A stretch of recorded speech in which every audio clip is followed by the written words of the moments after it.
Hey, welcome to my first on-topic YouTube video.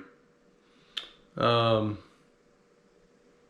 had one video up there that got the wild hair to do a little how-to on cast nets. So if you want to lose 4 minutes of your life for no purpose, it's probably still on here. But my first, a little about me. My name's Ryan. Military veteran, Navy, gas turbine mechanic. So I have a little bit of experience with some hands-on mechanic work. So we're gonna do some, and I don't know how often I'll have content, but we're gonna do some stuff. I've got 3 things that I'm working on right now, and I'm getting the stuff together. And this video is going to be about the first thing. Is I've got a 2017 Tundra that I put a supercharger on. And we're going to do a little more work to that, and hopefully stop just short of blowing it up. And if we do blow it up, then that just gives us the opportunity to pull the motor and make more videos. But anyway, name of the channel is Speed Kills. I don't know, it probably does. It hasn't me. Speed Kills comes from my username when I used to race motorcycles. Used to be an amateur motorcycle racer, road racer. Yeah, that's that.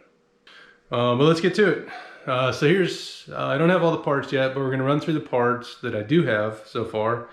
And all this stuff is really kind of bolt-on stuff.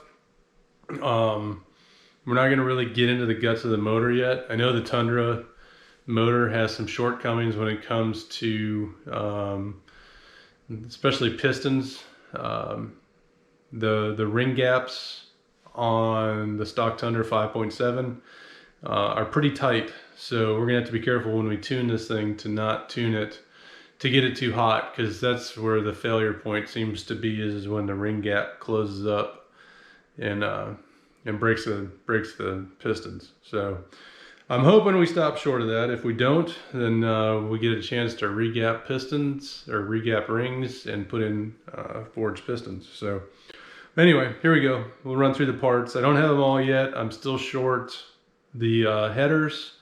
I got some long tube headers and mid pipes coming. The truck already has the Corsa exhaust that this is going to fit to. But anyway, here we go. All right, we'll start with what I've got on the table here. On the table, we'll start here. We've got the catch can system. I'm sure most of you that work on engines, truck engines, especially newer stuff, know that all the crankcase vapor gets sucked back in through the intake, and that's why throttle bodies look like they have a coat of oil on the inside of it. And we'll see what mine looks like when we pull it out, because you'll see that the oil vapor gets in there and coats everything. And the reason for changing this out is the oil vapor gets in there and changes the octane rating of your fuel load, and can change it where you get some pinging. And when we're stretching this motor out a little bit, the pinging could become a problem. Toyota does do a really good job with their knock sensors, so that they're pretty aggressive. So, but it'll be a little bit less of an issue, because we do plan to do like an E85 tune on this and try to get pretty aggressive with it. But we'll see. Next, fuel system. I've got a complete tank to injector fuel system.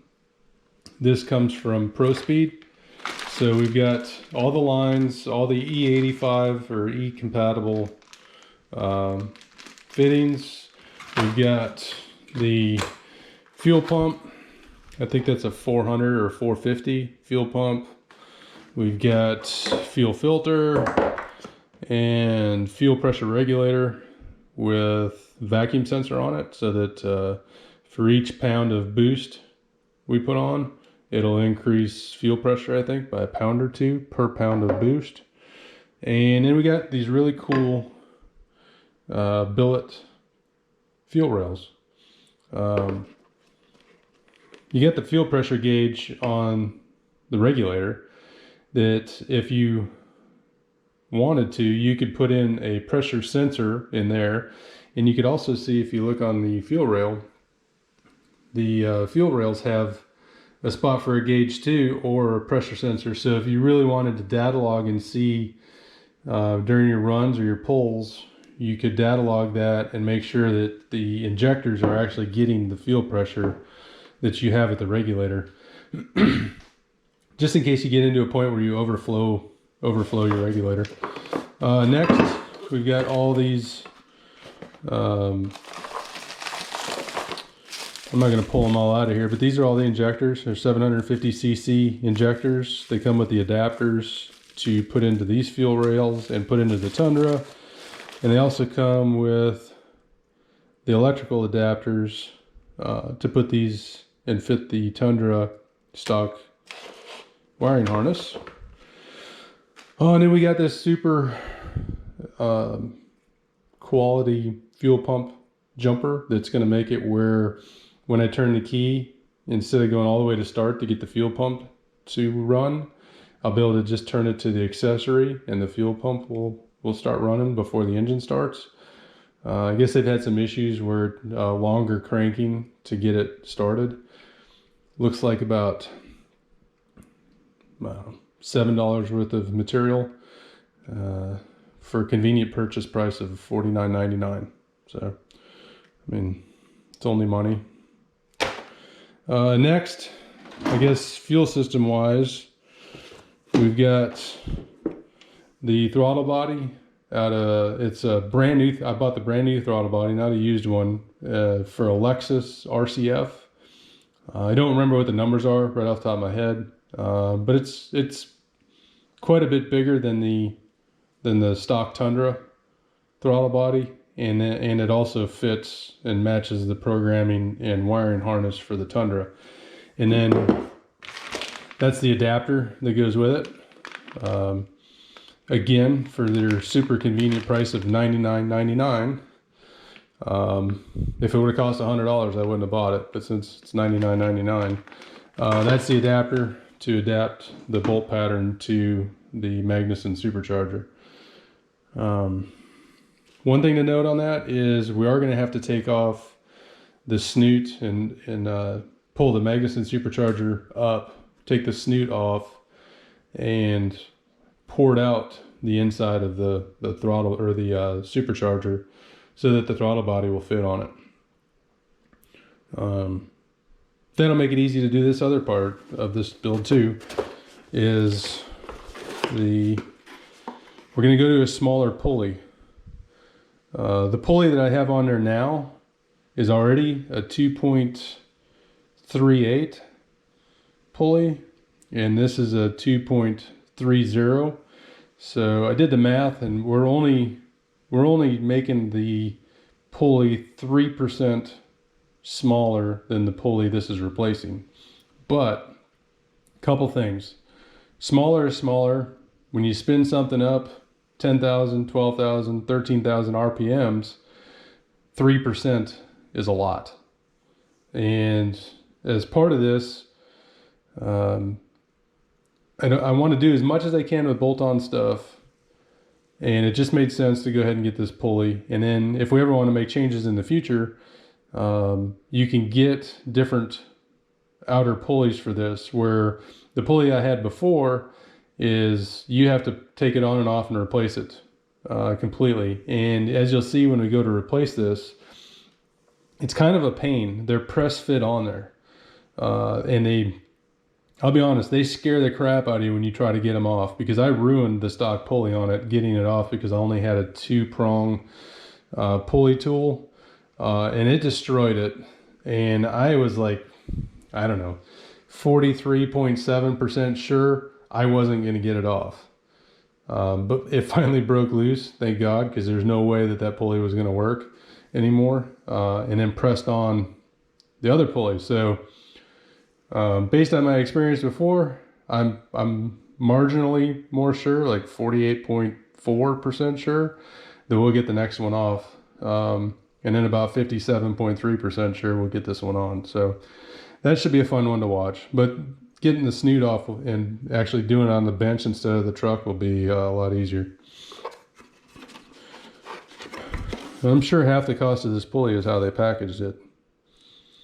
Pretty nice. Comes with handy instructions too. Next, miscellaneous things. These are the plugs that are in there now. Before we tune it, I'm going to go ahead and change plugs. We've probably got about 20,000 miles on the stock supercharger. Nut, bolt, and washer. Not really sure where this goes. I'm sure it will become apparent later. Next thing is we got a whole new intake. Pro Speed intake, which all these parts came from Pro Speed. And like their catch can and stuff, a lot of this stuff I believe that they fabricate completely.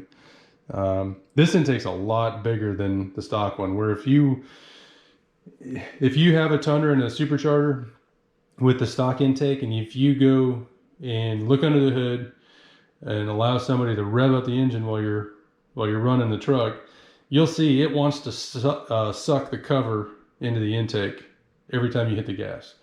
So what that tells you is you can't build maximum boost if you have a vacuum in your intake.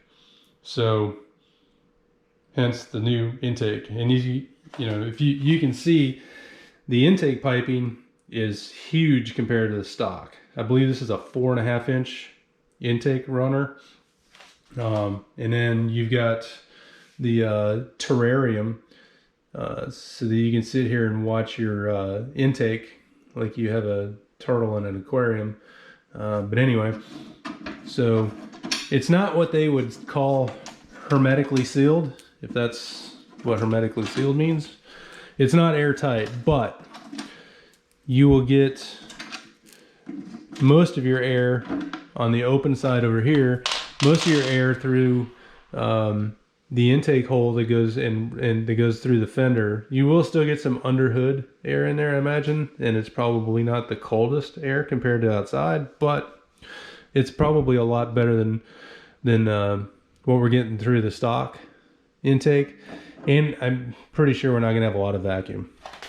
So as you can see, the air comes in through this side, fills up the box, air filter, spot for the mass airflow sensor, and a port we probably can't remember what that is, but I think it goes to, is going to get plugged off because that's where the catch can air goes back into. I'm not sure, I can't remember, but we'll find out when we go to do the work. And it's important to note that looks like the normal K&N filter that you would clean and oil up and everything else. Do not, never, ever oil an R2C filter. This will degrade the filter's performance. So this is an air clean only filter. Important to remember. Because otherwise I'll be pulling out my can of red K&N oil and spraying it in my garage, and then I'll make the floor so slippery that somebody will fall. Next, finally we have a box of random hoses, parts, caps, and a plastic bag with a nut and looks like a stud in it. No, not sure what that is, but anyway. So I hope that was somewhat interesting. I'm sure guys with Tundras or maybe truck and engine guys that just have a normal garage with a normal set of tools will find this interesting.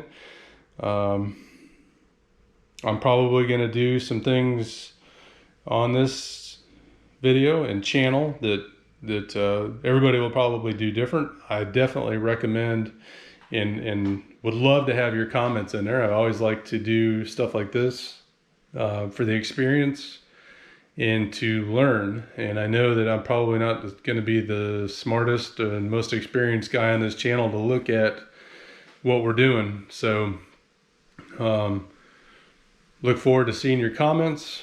A couple more things we got coming up. It's not going to be all just truck stuff. I'm always messing around with something either around the house. I like to mountain bike, so I've got two mountain bike builds that I have in the works that getting parts for. And we'll do something completely separate to run through the parts on that. I'm still waiting for the frames and stuff for that, so we're not quite ready for them. But, you know, I love watching a lot of the other guys do YouTube channels with stuff that they do. You know, we'll talk about them some more in other videos. But it's just gonna be something fun to do. Might not be for everybody, might be for you. I don't know. If you like it, subscribe to it, and we'll see how it goes. And maybe this turns into something. Maybe it doesn't. I don't know. But we'll have fun with it. And if you have any ideas on stuff to do in the future, throw it in the comments. I promise you I will read every one of them. And we'll see how it goes. So, all right. Until next time, see you later. Bye.